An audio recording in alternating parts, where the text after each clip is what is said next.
Yo, yo, yo. Sir Lemon back at it again para sa panibagong video.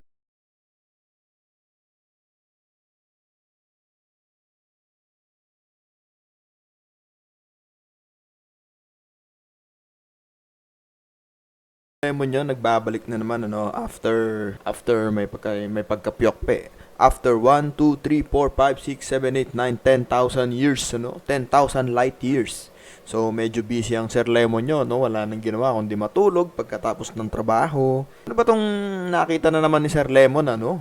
Siyempre, kahit busy tayo, kailangan meron pa rin tayong ookrayin, ano? Meron pa rin tayong titirahin sa social media. I mean, etong taong to, matagal ko na tong gustong tirahin, ano? Wow, double meaning. Oh my God! Wow! So, tirahin na terms na sitahin yung kanyang mga ginagawa. So, sino tong tao na to? Pinakikilala ni Sir Lemon. Ma'am, Tanya Chinita. Oh my God! Wow! So, ito hindi ko to kilala, no? Parang ito is isa siyang DJ ata. Nag-trending to nung ipinost ni Carbrazer, eh. Si Carbrazer ata nagpasikat dito. Yung parang single tita, sabi nakaupo siya sa kama sa hotel. So, dun siya nag-trending, ano?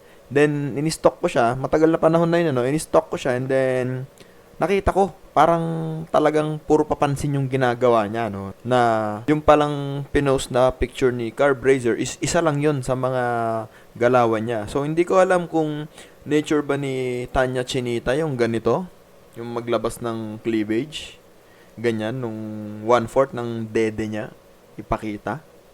Hindi ko alam kung nature niya yan. Well, kaka-stock ko lang ulit netong Facebook niya, no? At so, wag na nating patagalin, ano? Ano ba yung nakakainit na video na ginawa ni Sir Lemon? Double meaning na naman yung nakakainit. So, wait lang, ano? Onting silip lang, ano? Kung ano ba tong si Tanya Chinita. Ayan, no? Hilig niya mag-outfit ng ganyan. Malabas yung 1/4, ano? 1/4 ng dede niya. Ito yung kinokomentan ko dati ng gamit yung isa pang fake account ko. Nagko-comment ako sa kanya ng maghubad ka na lang para mabilis kang sumikat. Kasi malapit na siyang maghubad sa ginagawa niya, di ba? Hindi natin may tatanggihan. Kitang-kita naman. So anyway, i-play na lang natin muna yung video para malaman natin kung ano yung kinakainisan ni Sir Lemon. So, Tanya Chinita, ikaw ay successful sa iyong kamunduhang galawan. Meron ka ng 1.7 million followers. Last time na sinilip ko yan is 100 followers lang yan. Ngayon, dahil okay na, no? Mataas na ang followers mo, pwede ka na maging vlogger. Bakit ginawa mo pa tong video na to? Yan. So, eto yung video na titirahin natin, ano? So, play na natin yan. So, saan muna nakatingin yung mga viewers natin? Sa eyeglasses ko, tsaka sa pearl. Okay, sabi niya saan daw nakatingin yung mga viewers. Sira ulo ka, hindi na tinatanong yan sa suso mo, no, sa cleavage mo. Tuloy natin. Si Mike. Ikaw, Miss Tanya, loyal ka ba? Siyempre, love radio ka. So ayan, ano, ngayon ko lang narinig yung boses nito. Ganito pala yung boses niya. Kaya nga love radio eh. Loyal po. Sobrang loyal. Alam niya ni Uncle. Pero, Alright, onting senyales lang. Since nandito naman na yung caption, nalaglag damit ni tita. Tignan nating mabuti. Balik natin. sobrang loyal. Alam niya Hayan. Hindi gumagalaw yung damit niya, bigla niyang ginalaw para ayusin. ni Uncle. Pero, tinatanggap, inaamin ko naman na Okay, panoorin lang natin. Maiksi lang to. marami akong ine-entertain. Bakit ako hindi Bakit? O bakit? Kasi may options ako eh. Si Uncle, loyal yan kay Mami Jovi. Loyal? Wala na yan Wala ine-entertain. tayong options dyan. Dati yun. Wala. Ito, wag nating pansinin to. Ito, so, baliwalay natin yan. Balik tayo kay Tanya. Yes. Diyos ba kayo? Si Lord lang yung ganun. Okay, hindi maganda yung ganyan, ano? Binabanggit nyo si Lord. Hindi maganda yung ganyan. Pao We are Santos. human being. We are bound to sin. We are bound to mistakes.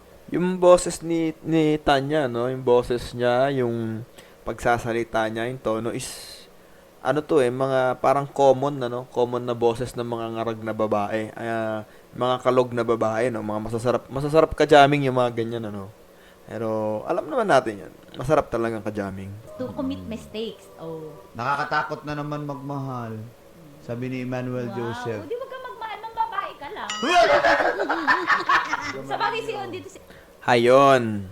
Hayon na mga ka-lemonade, ulitin natin kung bakit niya kinamot yung balikat niya, no? Kung bakit niya ginalaw yung damit niya. Sa bagay si On dito si... Ay! Okay, tapos na. Tapos na mga ka-lemonade. Okay, huling-huli caught in the act, 101% sinadya. Ang galing! Ang galing!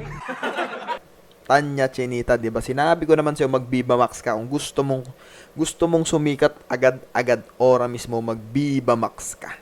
Ang ganda nung galawang ginawa niya, scripted, oh. Talagang nilaglag eh.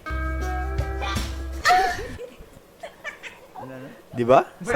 Sabay ganon eh. Talagang nilaglag naman eh. Ulitin natin. Obvious naman na nilaglag, 'di ba? Sa bagay si On dito... Oh, 'di ba? Sinagi nung pinakamaliit na daliri niya yung damit niya. Okay? Okay, mga ka-lemonade. Ito yung tinatawag na clickbait para panoorin nyo ang kanyang podcast, ang kanyang streaming, ang kanyang video. Puhunan katawan. Okay? Viva Max. Tanya Chinita. Sumali ka na ng Viva Max, Miss Tanya Chinita, aabangan kita kung may bayad ang movie mo, bibiling ko yan, magsusubscribe ako sa Viva Max, mapanood lang kita. So yun lamang mga ka-lemonade. Lagi akong nagpapaalala, gandahan natin ang pinapakain natin na content once nasa social media ka. I-judge ka ng mga tao na katulad ni Sir Lemon. Miss Tanya Chinita, maging masaya ka na sa 1.7 million followers mo. Hindi mo na kailangang maglabas ng suso, maglaglag ng damit. Yun lamang mga ka-lemonade. Igalang natin ang mga babae at mga babae, igalang natin ang ating mga sarili. Hanggang dito na lang, Sir Lemon out. Bye. Tanya Chinita, mag-Viva Max ka na, please.